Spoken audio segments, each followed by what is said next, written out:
Okay, so today we're going to unpack a really fascinating economic puzzle coming out of Andhra Pradesh.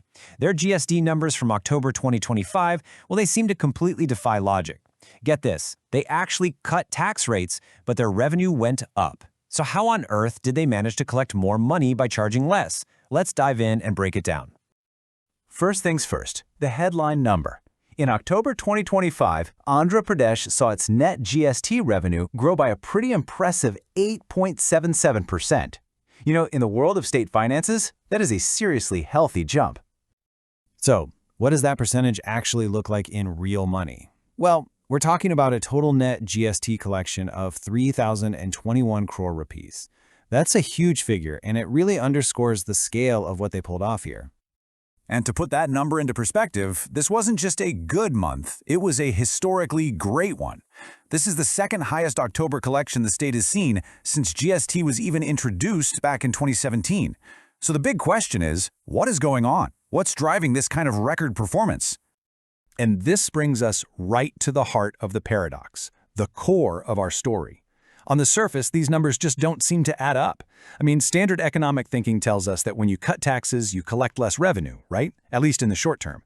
But in this case, Andhra Pradesh saw the exact opposite happen.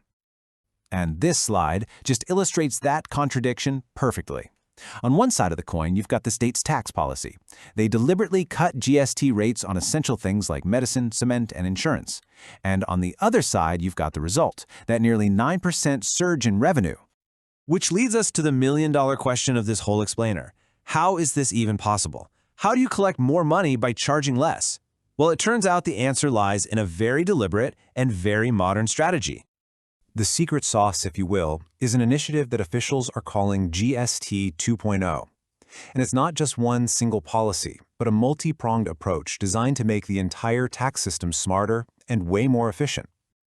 So this strategy really stands on three core pillars: getting better compliance, using data-driven enforcement, and making bigger structural reforms.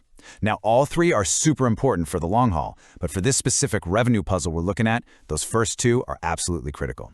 It all starts with getting more businesses to simply pay what they owe, and then using tech to catch the ones who try to get away with not paying. Let's zoom in on that second pillar for a sec, because it's arguably the most important piece of the puzzle. Data-driven enforcement is all about moving away from old-school random checks and instead using a really targeted approach. It's about using technology to spot irregularities and, prevent tax evasion before it even gets out of hand. And this isn't just some fancy buzzword. They're using a specific set of tools. We're talking advanced analytics to sift through mountains of data, AI to monitor transactions in real time, and then targeted enforcement based on what these smart systems find. So for example, an AI could flag a company that buys a ton of raw materials but declares suspiciously low sales. That's an immediate red flag for an investigation. So here's the bottom line. While the rate of the tax went down, the net used to collect it got wider and it got a whole lot stronger. Okay, so a smarter, tighter system explains how they collected more of the tax that was owed. But what about the so what? I mean, what does this actually mean for the state's economy and for the people living there? The impact is pretty significant because these reforms are designed to boost sectors that are just vital to Andhra Pradesh's economy. You've got industries like fisheries and dairy, which are huge employers, and then you have automobiles and medical devices, which are key growth areas. All of them are set to benefit from these much more favorable tax conditions. The economic logic here is actually pretty straightforward, but it's also incredibly powerful. When you reduce the tax on goods, their costs go down. That makes them more affordable, which in turn boosts demand. But here's the second crucial effect. When tax rates feel fair and reasonable, businesses are just more likely to comply on their own, rather than risk getting caught by a much smarter system. This combination, more people buying things and better compliance, creates this amazing win-win that stimulates the economy from the ground up. So, let's bring this all together. What is the main lesson from Andhra Pradesh's success story? It's really more than just a good quarter for tax collection. It could be a blueprint for a lot of other places to follow.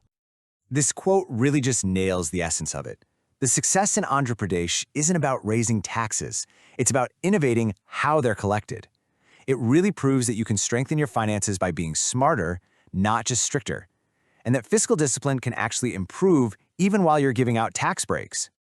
And that leads us with one final, pretty provocative thought.